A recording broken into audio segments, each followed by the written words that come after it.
All right. Hey there. Walk on the hike with Mike. I'm Mike. Sorry, I'm paying attention to my footing here as I'm stepping down. Don't want to slip.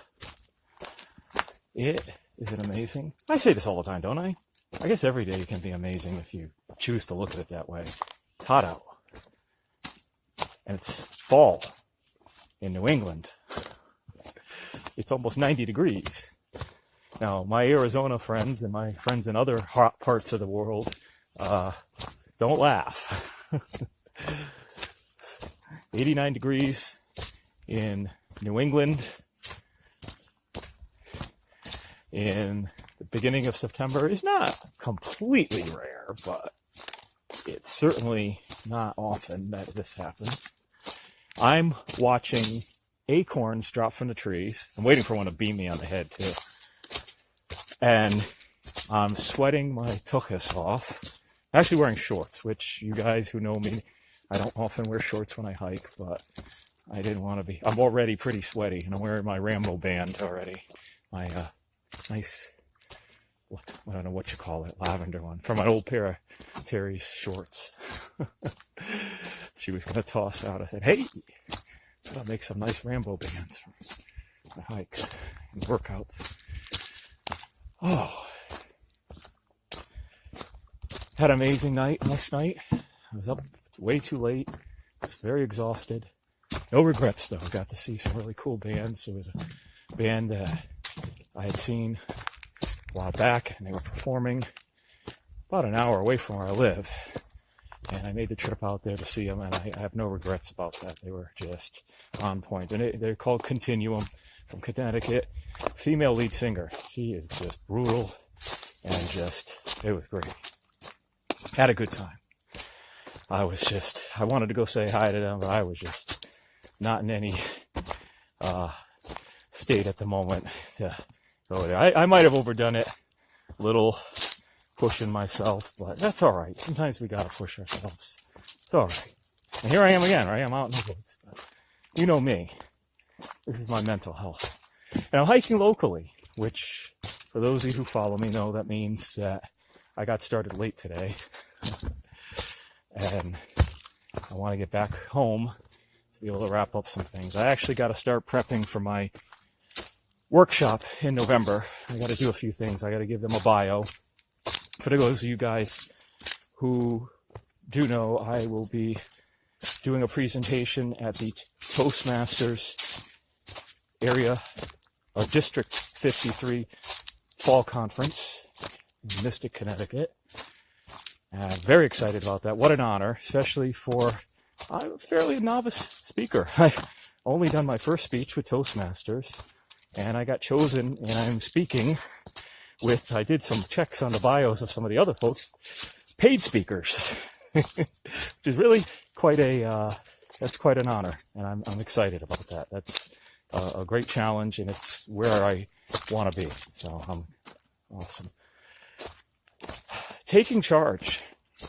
It's something that we could look at the opposite of it, right? And say procrastination. We can call it a lot of things. There was a time in my life when I let circumstances around me just kind of control me. And it's easiest to do that when you're not in the right frame of mind. You feel overwhelmed. And that's easy to feel in this day and age. We're constantly connected. Here I am in the woods, connected. We're overwhelmed with getting things done at work. A lot of pressures, a lot of stress, world uncertainty. There's things going on. And sometimes it's just easier to go with the flow, isn't it? Because we just too overwhelmed. Or have fears. Or lazy. One of the things in my transformation that was important was taking charge of my life. And it wasn't just, I'm going to lose 200 pounds and, yada, yada, and become this health nut. It was more about taking charge of my life as I did do today and continue to do. Taking charge has to do with making a decision. In my upcoming presentation, I'll be talking about the moments that change us, and that was partially what helped me get there, which is circumstances in my life that got me to a point of literally do or die, and I decided to do. And it does come from decisions. I think sometimes we get afraid to make those decisions because we're afraid we're going to make the wrong one. And as I said in the past, sometimes you just got to go for it and just act before you overthink it, right? Act before you overthink. And I may, and still make, many learning opportunities. We're not going to call them mistakes. Make many learning opportunities in life. And that's fine, because you can fine tune. But the important piece is just moving forward somewhere. I did talk about taking charge is sometimes like riding a bike. You just start to pedal and maybe you're going to fall, but you just keep getting back up, and it's like, all right, sorry about the glinting here. The sun, it's right behind me. Got no control over it. I think it's going to change in a second because I'm going to change direction. It's distracting me. I'm easily distracted by shiny things. All right, so that's better. The key to taking charge is really about faking it, forcing yourself to just make a decision and live with it at that moment. And there are times when you make a decision and you realize that it may not have been the best decision.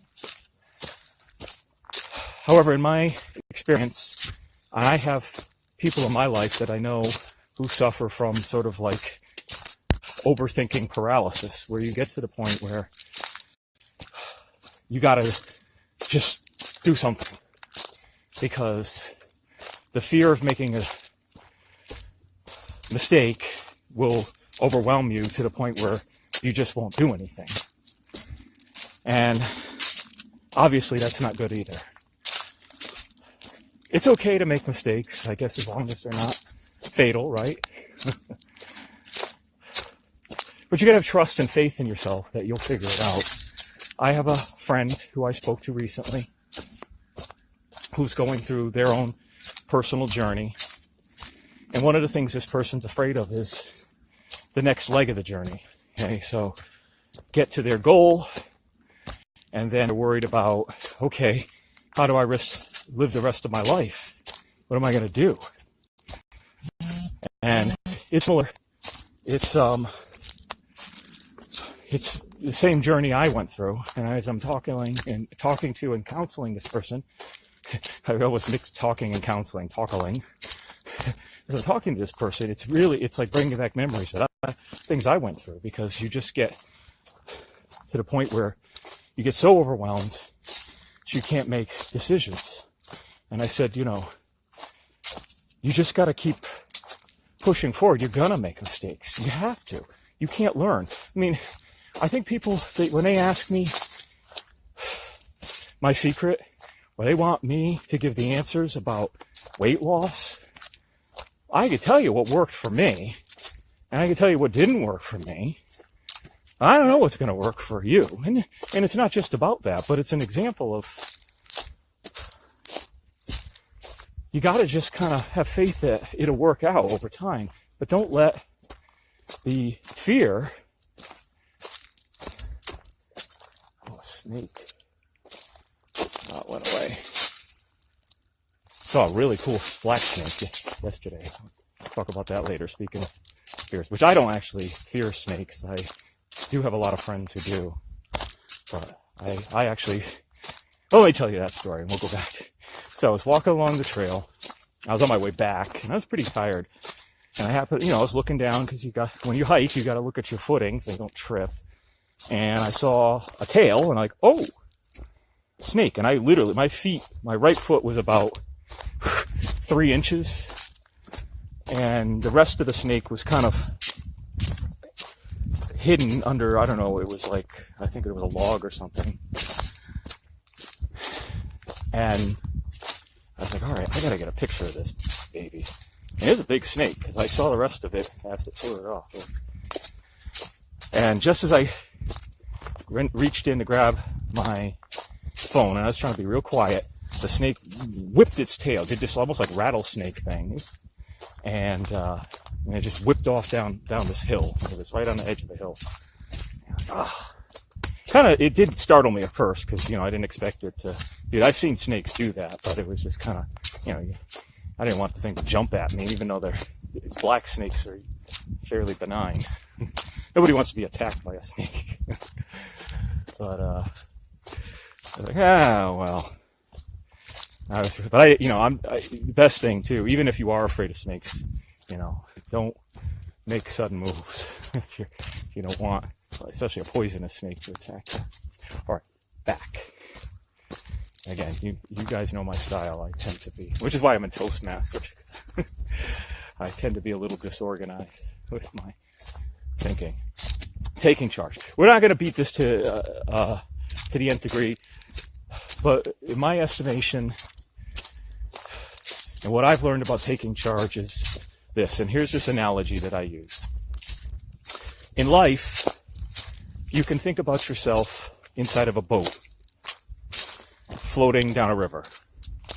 And opportunities and things come your way as you float down this river, right? And maybe sometimes, almost stepped on a frog. Maybe sometimes, you know, things pass you by too quickly, you don't notice that, but you're in that boat and you're just floating along. I think of life in a way where in this boat you can have oars and you can take and paddle. And sometimes you have to go upstream, which takes work. But in the end, you get stronger. And maybe that's what you need to do to reach your goal. But if you let life float you along, you're going in the direction that it's taking you, as opposed to you taking charge. You can grab those oars, and you could take yourself in any direction. It's going to take work. You're going to work those shoulders, right, when you row. But in the end,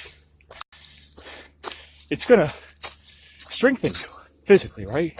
And it's the same thing in life. I'll never, ever, ever tell somebody that it's easy to lose 200 pounds on your own.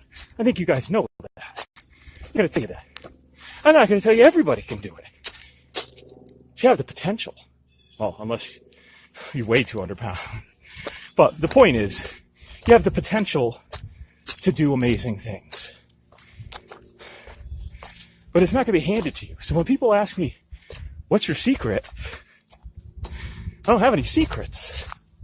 It's, you know, I'm not going to just tell you, oh, I danced a little jig, and I drank some water, and I poured, you know, salt over my head, and I lost 200 pounds. There's no magic here. There's no, it's what you've always known. And in order for me to do this and sustain it the rest of my life, I had to completely transform, not go on a diet, not get weight loss surgery, not take shakes. I had to take the oars and row, move my life, take charge. Because I knew in the end, the person that I was at that time wasn't serving me. And the person that I was wasn't going to be able to sustain a healthy lifestyle if I just went on a diet. I needed to change. And I had to accept that. And I knew it would take work. And I knew that, and was prepared that I had to start rowing. I didn't know which direction to go. I just figured it out as I went along. This may be shocking to you, and it may not be what you want to hear, but it's the way it works. Talk to some of my other friends. My friend Charlene. Talk to some of my other friends who've lost weight, people you know that are sustaining it, or anybody that's done something amazing. In order to take charge, you just got to start. I mean, it's not going to be perfect. But in order for you to understand your own skills and where you need help, I'll give you an example. So I knew I was going to lose muscle. And I said to myself, okay, well, when I get to the end, whatever the end was, because I didn't know where the hell that was, I'm going to have to bodybuild. Okay. Well, there's all kinds of theories on that. And I'll be honest with you, I still struggle with it a little. But I have friends. And so I talked to my friend Rich. Rich, dude. He was more than happy to help me. What's a good plan? Bodybuilding. You know? Build back some of this muscle. Brother, you gotta eat. Oh boy. I don't want to get fat again. That's where I changed again. Okay, it's not about weight. Point is, when you take charge, you're stretching your muscles, this muscle, and you're challenging yourself. Because at the end, or in the end, it's nothing I can't just go, ta-da, here it is. Just do, do this one thing. I can give you lots of advice if you want to know about weight loss. I am the expert amongst my friends, right? Legendary. That's cool. Sometimes I don't feel like it because, there's critics of how I did it. 200 pounds, 11 months. 205, by the way. 209 total.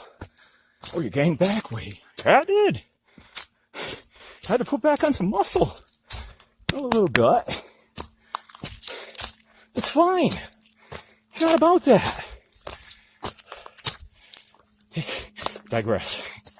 Take charge. You want to learn how to take charge, just do something. Anything. I'll give you an example.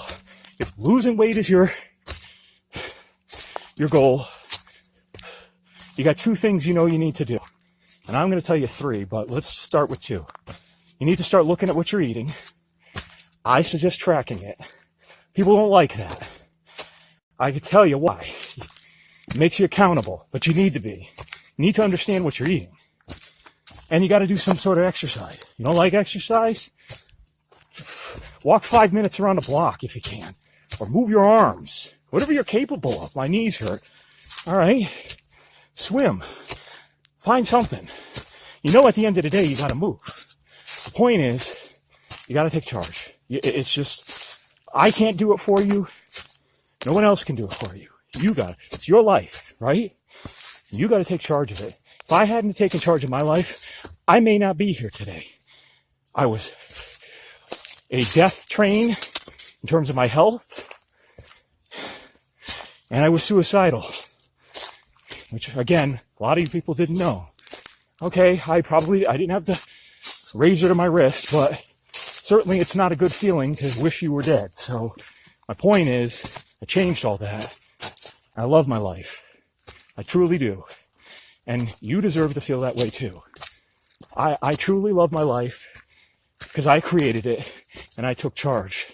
I'm doing things I never thought I'd be doing in a million years. Motivational speaking?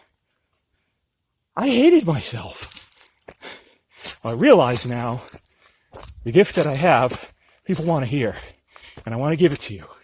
In order for me to get there, I got to take these steps to share the message. I'm taking charge. I joined Toastmasters. I have the help of a writer to help me with a book. I'm taking charge. Some of these things are very uncomfortable for me. It's okay. So I got a bigger vision because there's something I want. You want something too. What's it going to take for you to make that one decision, one thing to start? And you just build on it. Small changes over time lead to big results. I hope you guys are having a great day. I love you guys. I truly do. You're my brothers and sisters, my friends. You're very dear to me. You stay awesome.